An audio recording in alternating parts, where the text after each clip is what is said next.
Multi-21, c'est... Yeah, Multi-21.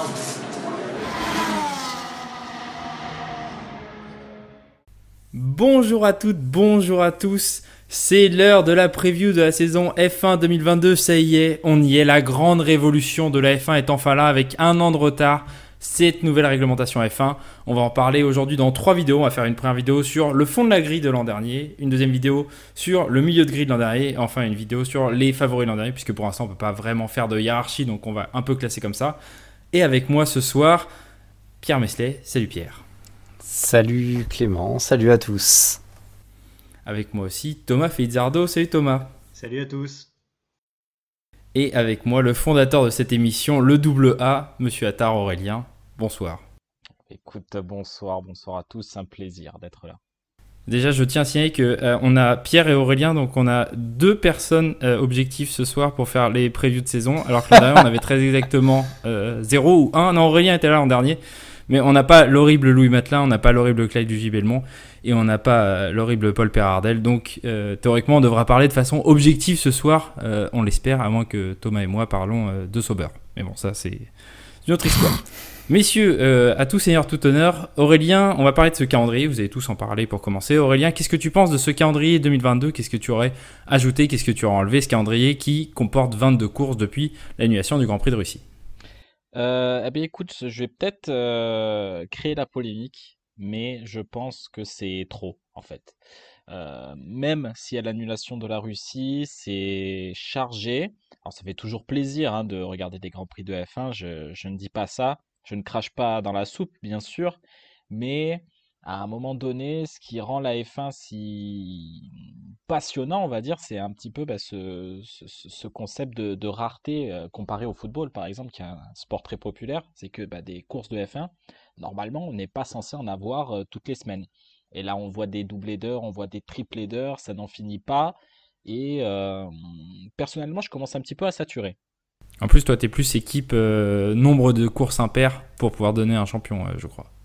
Tout à fait, oui, bien sûr, tout à fait. Donc là, on est un petit peu mal barré. Après, j'imagine que le Grand Prix de Russie va être remplacé quand même. Voilà. Après, en plus, il y a des destinations qui ne me plaisent guère. Donc vraiment, je suis un petit peu bougon là. Pierre Meslay, est-ce que Pierre, tu es bougon toi aussi sur ce calendrier ? Est-ce que tu satures sur ce calendrier ? Oui, parce que visible, déjà l'année dernière, 22 Grands Prix, on avait vu que au niveau des équipes, quand je parle des équipes, j'inclus tout le monde. Ça râlait un petit peu et c'était tout à fait justifié. Tu prends par exemple l'Espagne-Monaco, blam, c'est en 2 semaines. Après, j'ai pas trop regardé dans le détail, mais on risque de se taper sur la fin. Alors, il me semble pas qu'il y ait de triple header. Il me semble pas. Il me semble que cette année, ils l'ont pas fait. Bah si, t'as Belgique, Pays-Bas, Italie, qui est un triple header. Et effectivement, l'autre, c'est avec la Russie. Pour l'instant, Ouais, exact. C'est pas le cas. Exact. Donc, non, après, on parle quand même d'humains, on parle pas de machines, on parle de personnes qui sont, qui traversent le globe du mois de mars jusqu'à fin novembre. Voilà quoi. Enfin, je veux dire, ok, c'est leur passion, c'est des personnes capées avec de très bons salaires, mais qui ont aussi droit à une vie à côté, quoi. Et un calendrier aussi chargé. Pour moi, c'est un peu irrespectueux et de l'autre, je comprends. Enfin, ça répond plus à une logique marketing et commerciale qu'une logique sportive. Miami, clairement. Pas très emballé, je vois pas trop l'intérêt. Il y a Austin qui est largement suffisant. Je me réjouis pour Imola, surtout qu'il y a une prolongation, donc ça c'est plutôt pas mal. Jeddah, ok, c'est vrai que la course en fin de saison, ok, ça a été un peu spectaculaire, mais bon, le circuit demeure quand même très dangereux, donc voilà, je reste perplexe. Et par contre, je suis impatient pour l'Australie. J'ai hâte de voir ce que va donner le nouvel Albert Park avec les nouvelles monoplaces. Ça, c'est pas mal. Et sur l'Autriche, je suis assez content qu'on soit revenu à un format un petit peu plus classique parce que les 2 semaines de suite à Spielberg, bon, ok. Mais bon, en une semaine, il n'y avait pas trop de changements. Donc, si on peut vraiment avoir des courses à Singapour et au Japon, 2 courses qu'on sautait durant les 2 dernières années, ça serait pas mal. À noter aussi l'absence de la Chine, quand même, qui est présent au calendrier depuis 2004. Donc, Mais qui reviendra en 2023. Leur contrat qui devrait court toujours, revenir en donc, 2023. C'est plus une parenthèse. Thomas, ton avis sur ce calendrier très très long qui, pour reprendre ce que disait Pierre sur le côté humain, fait le même nombre de courses que l'an dernier, mais avec 2 semaines de moins entre la première et la dernière course. Ouais, tout à fait. Et je vais pas contredire Aurélien ni Pierre là-dessus. Et c'est cohérent avec ce qu'on se disait il y a quelques semaines ou mois maintenant sur la review de fin de saison 2021. Effectivement, c'est un calendrier qui est beaucoup trop long à mon goût, qui finit beaucoup trop tard, alors qu'il pourrait même commencer un petit peu plus tôt. Une semaine ou deux plus tôt, ce serait pas de refus, pour finir aussi une semaine ou deux plus tôt. Après, voilà, enfin, comme je disais la dernière fois, je trouve que ça dilue l'impact et l'importance de chaque Grand Prix. C'est un peu ce que tu disais aussi, Aurélien. Donc au final, chaque Grand Prix devient moins important, tant d'un point de vue événement et spectacle que d'un point de vue purement commercial et purement sportif. Les trois sont dissociés à mon sens. Donc assez déçu, même si finalement il n'y a pas vraiment de Grand Prix en trop. On pourrait dire qu'il y a l'Arabie Saoudite, Miami, même si on peut-être lui laisser sa chance, et Abu Dhabi qui serait en trop. À part ça, bon, tous les circuits ont quand même une place relativement justifiée. Il manquerait également la Chine, effectivement. Peut-être une course en Allemagne, et puis peut-être d'autres. Je pense au Mugello, même si tu ne seras pas forcément d'accord sur le nombre de courses en Italie. Mais je suis par contre très satisfait d'avoir encore une fois Imola au calendrier, qui est un des plus beaux circuits, je trouve, en Europe. Et légèrement déçu que l'Australie n'ouvre pas la saison, parce que je pense que entre le fait d'avoir un circuit partiellement nouveau, en tout cas avec un feeling très différent, une philosophie assez différente de ce qu'on avait avant, et les nouvelles voitures, ça aurait pu être très intéressant à voir. Donc bon, un tout petit peu dommage d'aller à Bahreïn en début de saison juste pour cette raison-là.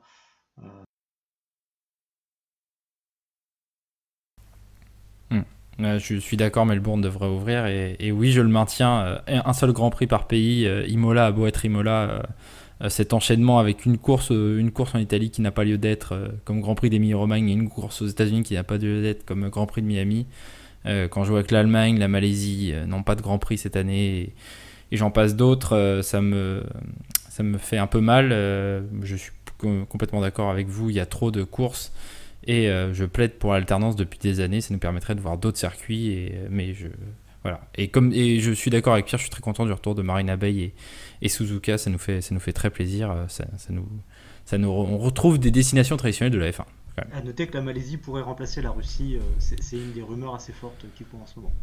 Ouais, il y a eux et Hockenheim qui sont les deux grosses rumeurs, mais on pense à la Turquie aussi. Enfin, il y en a plusieurs qui mériteraient d'avoir place. La Malaisie serait vraiment. Ce serait pas mal, effectivement. Mais bon, on va bien au Canada une semaine après l'Azerbaïdjan. Oui, et puis la Russie, c'était plus loin que de Singapour que la Malaisie, donc finalement, hein, en termes de logistique et en termes d'impact carbone de la F1, encore une fois, on reviendra. Passons, messieurs, à ce qui nous intéresse réellement, les voitures de course qui vont vite. Et commençons par l'écurie américaine Haas F1 Team. Haas qui l'an dernier avait terminé avec 0 points en compteur. Haas qui accueille un nouveau pilote cette année, enfin un revenant, Kevin Magnussen, qui remplace Nikita Mazepin au pied levé après les sanctions contre le pilote russe et qui accompagnera Mick Schumacher pour sa saison sophomore. Je vais commencer par Thomas puisque tu as terminé sur le calendrier, mais Haas qu'on a vu plutôt en progrès par rapport à l'an dernier sur cette réglementation 2022 aux essais de Barcelone et de Sakir. Alors effectivement, j'avais très peur pour eux il y a encore un mois ou deux, mais là je suis pas complètement rassuré, mais un petit peu rassuré quand même. Effectivement, même si Magnussen n'est pas du tout un pilote que je porte dans mon cœur pour beaucoup de raisons, et en particulier à cause de son pilotage en piste, ça reste un élément qui est largement meilleur que Mazepin d'un point de vue talent brut, d'un point de vue expérience et développement de la voiture tout simplement.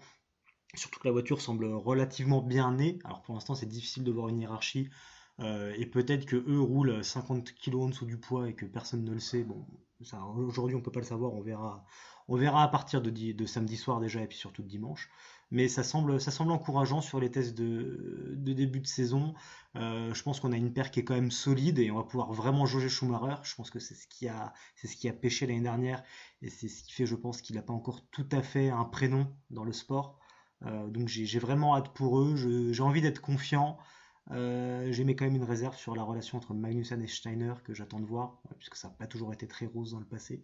Donc ça peut être le point noir de la saison, en espérant que la voiture soit bien née et qu'elle continue à être développée. Mais bon, avec l'équipe d'ingénieurs directement à Maranello, on devrait être confiant. Aurélien sur As. Pas grand-chose à ajouter, si ce n'est que c'est un point noir, c'est le point noir aussi d'une autre équipe qu'on parlera juste après, c'est la fiabilité. Tout simplement parce qu'à Barcelone, l'équipe As a passé plus de temps dans le garage que sur la piste. À Bahreïn, il y a eu un petit peu de mieux quand même, mais à mon bon souvenir, il y a quand même eu quelques problèmes qui ont impacté le roulage, autre que le retard bien sûr pour la première journée. Sinon, oui, c'est vrai que la voiture a l'air bien née. Magnussen, je suis assez content qu'il revienne. Et puis, je pense quand même que la relation avec Steiner, pour rebondir là-dessus, je pense qu'elle ne sera pas exécrable, tout simplement parce qu'il n'y a qu'à voir Magnussen qui est tout simplement heureux de revenir. Magnussen qui sourit, voilà, c'est un petit peu comme Raikkonen, c'est quelque chose qui est un petit peu rare à voir. Et je me dis que peut-être la mayonnaise pourrait prendre, en fait, tout simplement. Pierre sur As. Pas grand chose à ajouter, c'est vrai que par rapport à la guerre en Ukraine, en fait, Mazepin a payé un petit peu les pots cassés de son paternel qui est un proche du pouvoir, en fait, tout simplement. On se doutait un petit peu que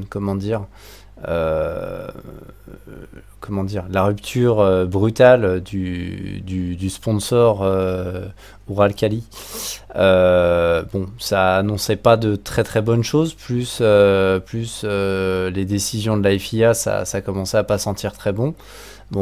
As a pris un petit peu les devants en éjectant direct Mazepin. Après, je comprends leur décision d'avoir recours à Magnussen. C'est courageux. Je suis un peu étonné que Magnussen laisse un petit peu tomber comme ça le programme Peugeot, mais bon, il doit avoir ses raisons.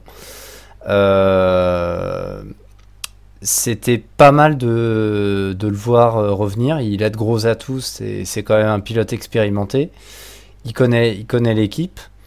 Ça peut être un bon moyen de comparaison pour Schumacher. Je rejoins ce que disait Thomas. Ça peut peut-être permettre à Schumacher justement de commencer à se faire un nom s'il arrive à être devant. Et puis, je trouve que c'est pas mal. Après, sur le bilan des essais, c'est vrai que c'est mitigé, pas mal de problèmes. Quand ils sont arrivés à Bahreïn, ils ont eu un problème d'acheminement avec les monoplaces. Ils avaient l'avion qui était tombé en panne, je crois, en Turquie.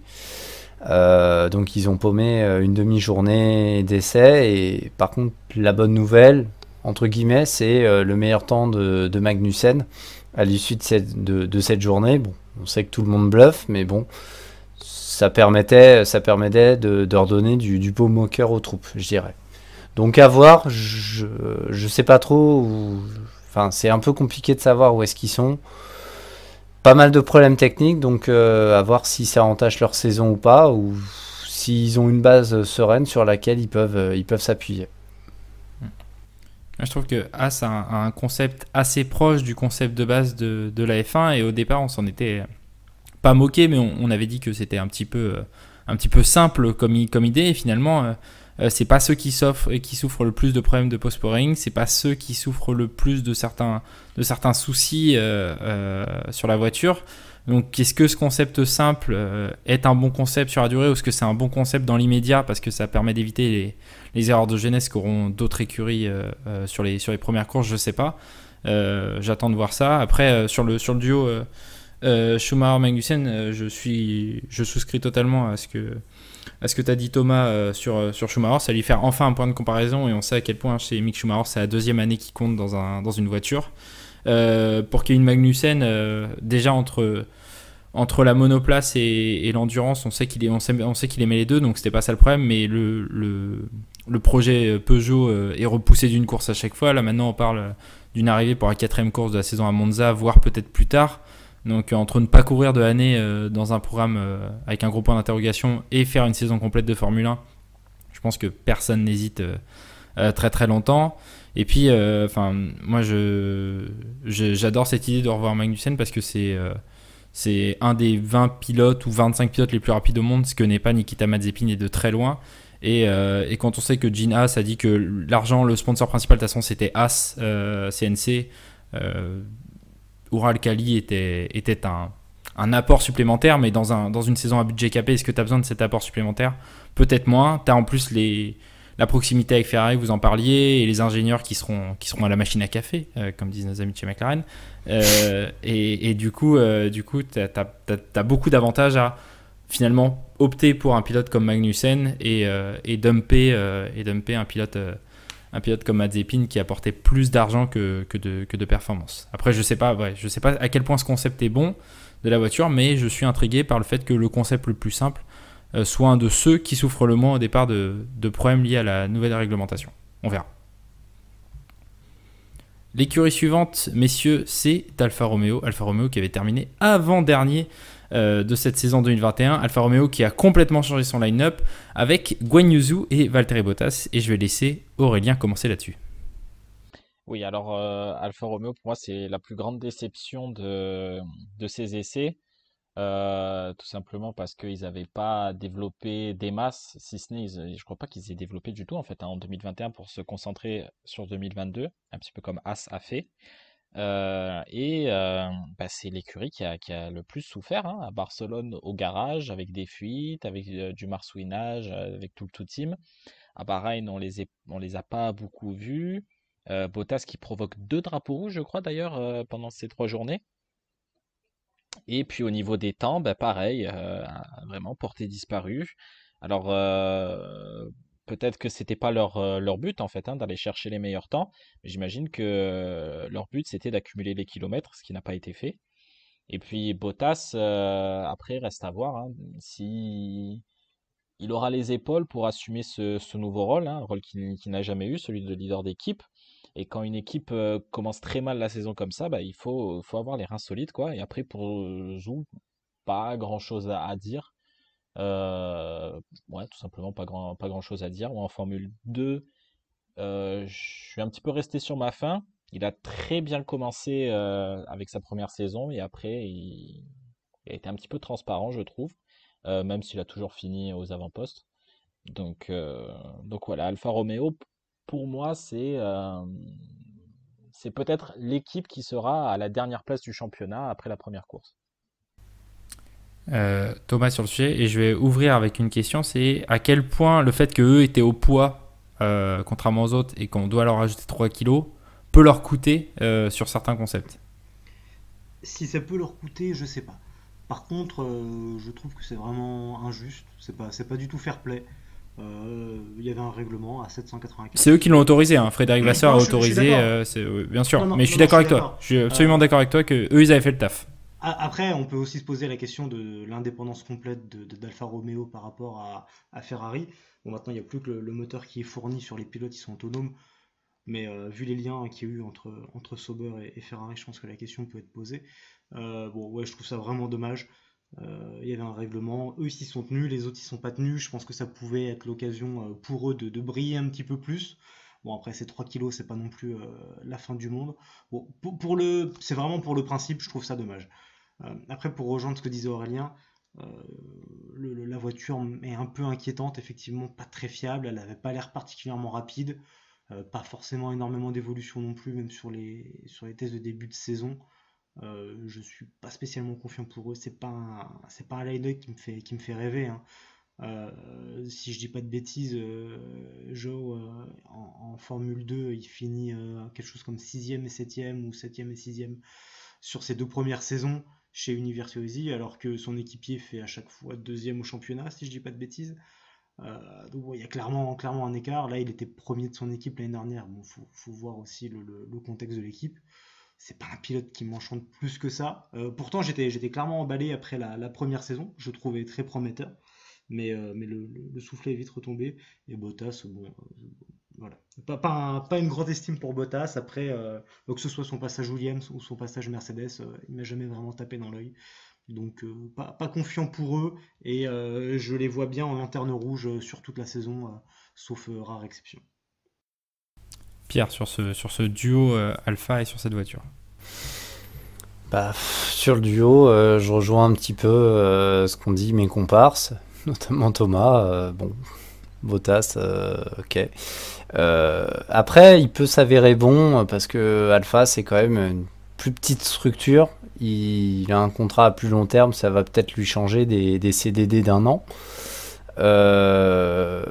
Je sais pas, on peut peut-être retrouver peut-être un Bottas comme à la grande époque chez Williams, à savoir très rapide. Il peut peut-être gagner en régularité. Après, j'attends de voir en tant que chef de file ce qu'il est capable de faire. J'ai un peu l'impression que Fred Vasseur a voulu essayer enfin, il a expérimenté un modèle avec Raikkonen, ensuite Leclerc et avec Giovinazzi. Là, j'ai un peu l'impression qu'il a envie de refaire la même chose avec Bottas. C'est aussi un petit peu ce qui se passait chez Williams, à savoir que tu mets un vieux de la vieille et tu mets un genou à côté. C'était le cas, je crois, avec Massa et Bottas. J'attends de voir. Après, Zhou, j'ai pas trop suivi. Donc je me prononce pas. Je pense que les débuts risquent d'être compliqués. Après, j'espère me tromper. Il est peut-être capable de faire de très belles choses. Moi, d'un côté esthétique, cette Alpha, j'ai pas grand chose à dire. Je la trouve assez jolie. Maintenant, c'est vrai que niveau perf, c'était pas top à Barcelone. Ça allait quand même mieux à Sakir. Moi, je vous ai trouvé un petit peu dur, mais bon, ça n'engage que moi. Je trouve qu'une équipe qui arrive à compléter 343 tours, c'est quand même pas mal. Enfin, je trouve que niveau fiabilité, ils ont peut-être pu résoudre certaines choses. Après, par rapport à ce qu'on avait vu sur le côté marsouinage, etc., ok, c'est vrai qu'au niveau des temps, c'est pas top. Mais écoute, au moins si elle est fiable et s'ils ont pu engranger des données, ça peut peut-être leur permettre d'avoir quelque chose et tout du moins des évolutions peut-être à apporter au cours des prochaines courses, histoire de la faire avancer. Sur l'ensemble des essais, je trouve que c'est la seule écurie qui n'a pas eu un moment où elle a été mise en avant. Toutes les autres ont eu un moment où on s'est dit tiens, sur les longs relais ça a l'air pas mal, tiens, sur un tour qualif ça a l'air bien. C'est vrai que tu as raison de le dire, Pierre, sur la deuxième semaine il y a eu beaucoup de mieux et qui en termes de fiabilité, mais ça reste quand même une écurie qui a quasiment fait le plus faible kilométrage. Moi, c'est surtout le duo Bottas-Zhou. Je trouve que c'est le duo qui a la moins bonne dynamique. Et pourtant, Bottas, j'ai bien aimé ses années chez Williams. Et Guan Yu Zhou, j'ai beaucoup aimé en F2.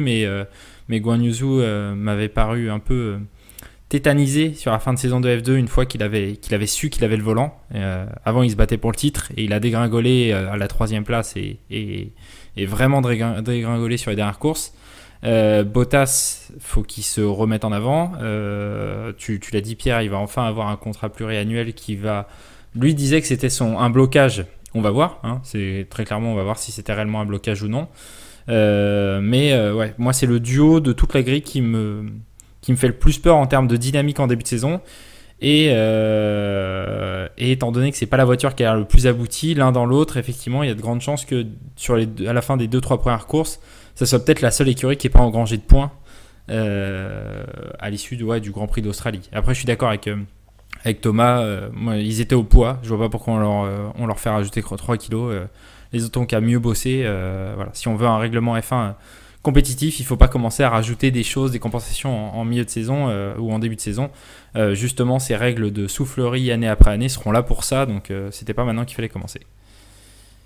Voilà, je pense que sur Alfa Romeo, nous avons fait le tour. Sur Williams, messieurs, j'ai envie de vous poser une question. Débrouillez-vous, qui répond, je m'en fous. J'ai parlé du duo Alfa Romeo comme étant celui dans la moins bonne dynamique. Est-ce que maintenant que Kevin Magnussen a remplacé Nikita Mazepin, est-ce que Williams n'a pas le pire duo en termes de talent brut? Débrouillez-vous avec ça. Je sais pas qui veut répondre à ça. Je vous pose la question. Moi, je veux bien répondre. Vas-y. Je suis pas forcément d'accord. Parce que, bon, certes, Albon a eu pas mal de difficultés avec la Red Bull entre 2019 et 2020, mais il a quand même montré des trucs qui étaient plutôt pas mal. Je pense que c'était plus une histoire de pression psychologique ou un espèce de blocage qui faisait que il était complètement largué parfois et qu'il faisait pas mal d'erreurs. Parce que quand il n'avait pas de pression, notamment sa première partie de saison 2019, quand il était encore chez Toro Rosso, il était plutôt bon, plutôt convaincant. Il me semble qu'il dominait plutôt sans forcer avec Fiat, qui est pas le dernier des pitres, quoi. Donc, non, après, bon, Latifi, forcément, oui, on est bien d'accord qu'il n'a pas sa place. Il n'a complètement pas sa place. Mais après, pour Albon, je suis pas forcément d'accord. C'était une question posée comme Bien ça. sûr, bien sûr. Y a pas de problème. Et sur maintenant que tu as la main, sur Williams, sur la dynamique dans laquelle ils ont l'air d'être sur ce début de saison, qu'est-ce que tu attends d'eux cette saison? J'attends déjà un petit peu mieux que 2020 et 2021 et je pense que ça sera pas très difficile de faire mieux. Ils avaient l'air plutôt bons à Barcelone, pas exceptionnels, pas aux avant-postes, mais pas ridicules non plus. Un petit peu comme s'ils essayaient de cacher leur jeu. Après, à Bahreïn, ça a été un petit peu plus compliqué. Il y a eu cette casse des freins, je crois, pour Latifi qui a un petit peu ruiné l'élan sur lequel était l'équipe. Et contrairement à As, ils n'ont pas eu droit de rattraper leur retard kilométrique. Et ça, c'est un petit peu dommage. Donc après Bahreïn, je suis un petit peu plus perplexe, on va dire. Mais en tout cas, c'est une certitude, ils ne seront pas lanterne rouge, du moins ce début de saison. Pierre, sur Williams. Je vais juste me permettre de faire un petit ajout sur ce que tu viens de dire, Aurélien, à savoir que sur les changements de réglementation, des fois, ça leur a servi dans le bon sens, on va dire. Donc, ils ont pas mal. Il y avait pas mal de problèmes de fiabilité à Barcelone, mais ils ont su apparemment rebondir. Bahreïn, ça allait jusqu'à la casse des freins de Latifi. Je pense qu'ils n'ont pas réellement. Je pense qu'ils n'ont pas montré tout le potentiel de la monoplace. Je pense pas non plus qu'ils seront lanterne rouge. Je les vois pas se battre pour non plus un podium ou un truc comme ça. Pour moi, ils peuvent jouer la Q2, ça, je pense. Peut-être même faire de bonnes perfs, voire rentrer dans les points peut-être régulièrement sur les premières courses. Et ça peut se tasser. Ce n'est que mon avis, bien entendu. Pierre, sur Williams. Thomas, pardon, sur Williams, excuse-moi. C'est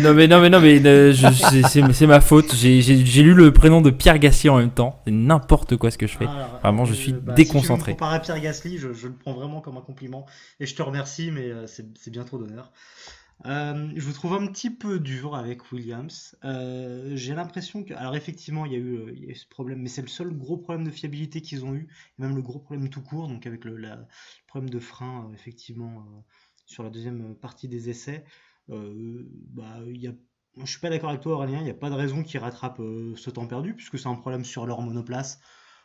Quand le Honda démarrait pas il y a 6-7 ans en arrière, on donnait pas des jours en plus à McLaren. Donc c'est une question sportive. Autant As, c'était de l'extra sportif, un avion qui tombe en panne, ils y peuvent rien. Voilà, c'est leur voiture. Et il me semble qu'en plus Capito a dit que c'était vraiment une erreur très très bête qu'ils avaient résolu tout de suite et dont ils avaient presque honte. Donc on passe à la suite et puis tant pis quoi. Ils ont perdu du temps de roulage, ça arrive, ça arrivait à tout le monde par le passé.